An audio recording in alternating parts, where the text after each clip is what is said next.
السلام علیکم، امید ہے آپ سب خیر و عافیت سے ہوں گے۔ تو آئیے آج کی آیتیں شروع کرتے ہیں۔ بسم اللہ الرحمن الرحیم۔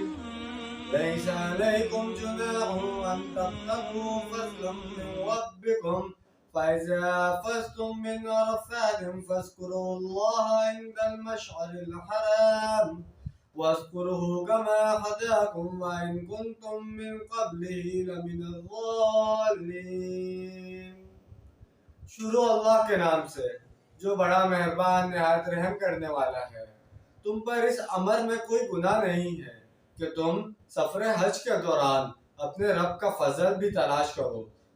پس جب تم عرفات سے واپس لوٹو تو اللہ کو یاد کرو مشعر حرام کے نزدیک، اور یاد کرو اسے جسے کہ اس نے تمہیں ہدایت کی ہے، اور یقیناً اس سے پہلے تو تم گمراہ لوگوں میں سے تھے۔ آدمی ہندوستان سے یا پاکستان سے حج کے لیے جا رہا ہے اور وہ اپنے ساتھ کچھ ایسی اجناس لے جائے جنہیں وہاں پر بیچ کر کچھ نفع حاصل کر لے تو یہ تقوی کے منافع نہیں ہے۔ وقوف عرفات حج کا رکن عظیم ہے۔ رسول اللہ صلی اللہ علیہ وسلم کا ارشاد ہے، اصل حج تو عرفہ ہی ہے۔ اگر کسی سے حج کی باقی تمام مناسک رہ جائیں، صرف قیام عرفہ میں شمولیت ہو جائے تو اس کا حج ہو گیا۔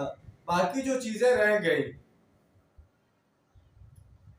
ان کا کفارہ ادا کیا جائے۔ لیکن اگر کوئی شخص عرفات کے قیام میں ہی شریک نہیں ہوا تو پھر اس کا حج نہیں ہوا۔ ایام حج کا ٹائم ٹیبل نوٹ کیجئے کہ 8 ذی الحج کو مکہ مکرمہ سے نکل کر رات منہ میں گزارنا ہوتی ہے۔ اگلا دن 9 ذی الحج یوم عرفہ ہے۔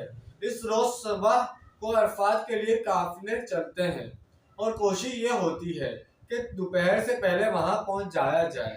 وہاں پر ظہر کے وقت ظہر اور عصر دونوں کی نمازیں ملا کر پڑھی جاتی ہیں۔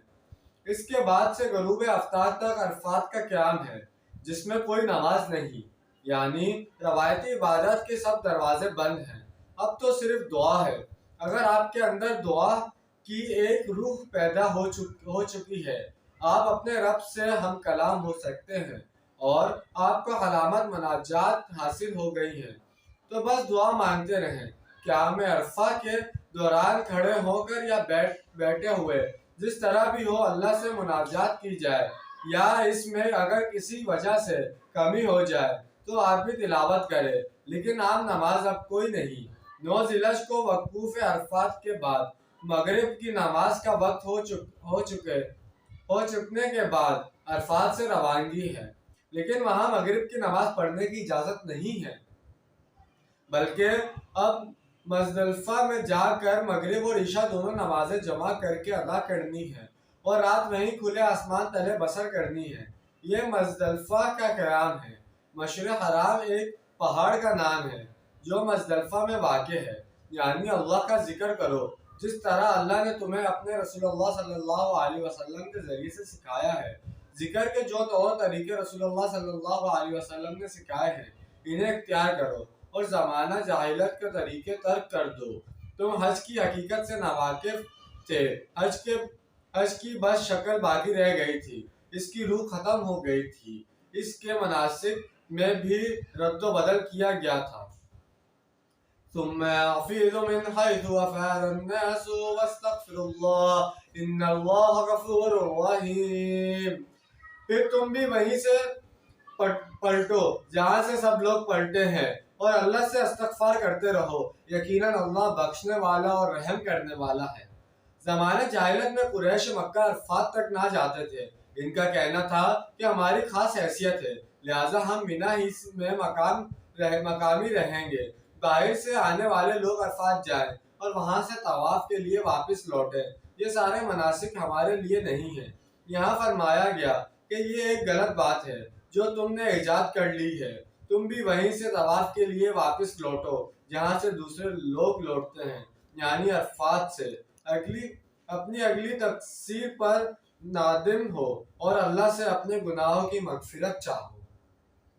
تو جیسے کہ آج ہم نے دو آیات کا ترجمہ اور تفصیل بیان کی، اس کے اندر بتایا گیا مینا کے بارے میں اور عرفات کے بارے میں بتایا گیا کہ مینا میں قیام کیا جائے اور اس کے بعد صبح سویرے مینا سے عرفات کے لیے نکلا جائے اور پھر وہاں مغرب تک کا وقت ہوتا ہے، آپ مغرب تک وہاں وقت گزاریں اور جو نمازیں ہیں اپنی، جو ظہر اور عصر کی نماز ہے، یہ دونوں ساتھ ادا کرنی ہے، یہ الگ الگ ادا نہیں کرنی، ایک ساتھ ان کو ادا کرنا ہے۔ اور اس کے بعد جتنا وقت ہے مغرب تک کا وہ پورا اپنے دعاؤں میں اور تلاوت میں گزارنا ہے، اللہ تعالیٰ سے ہم کلام ہونا ہے اور جو بھی آپ کی دعائیں، جائز دعائیں، جتنی بھی دعائیں آپ نے سب اللہ تعالیٰ سے مانگنی ہے۔ اور اس کے بعد جب واپسی وہاں سے جانے کا وقت آ جائے تو وہاں مغرب کی نماز ادا نہیں کر سکتے، اس کی اجازت نہیں دی گئی ہے۔ وہ آگے جا کے جب اپنی منزل پہ پہنچ جائے، جیسے مشعر حرام کا پہاڑ جس جگہ کو بتایا گیا وہاں پہنچ جائے جہاں آپ نے رات گزارنی ہے، وہاں جا کے آپ مغرب اور عشاء کی نماز ایک ساتھ پڑھیں گے۔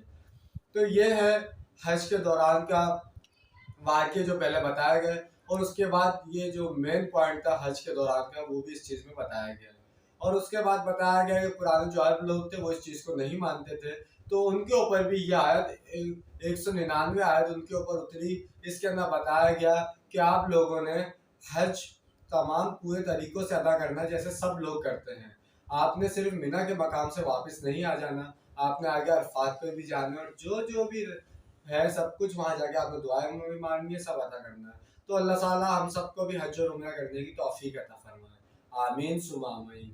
انشاءاللہ آج کی ویڈیو آپ کو پسند آئی ہوگی، ملتے ہیں اگلی ویڈیو میں، اپنا ڈھیر سارا خیال رکھیے گا اور دعاؤں میں لازمی یاد رکھیے گا۔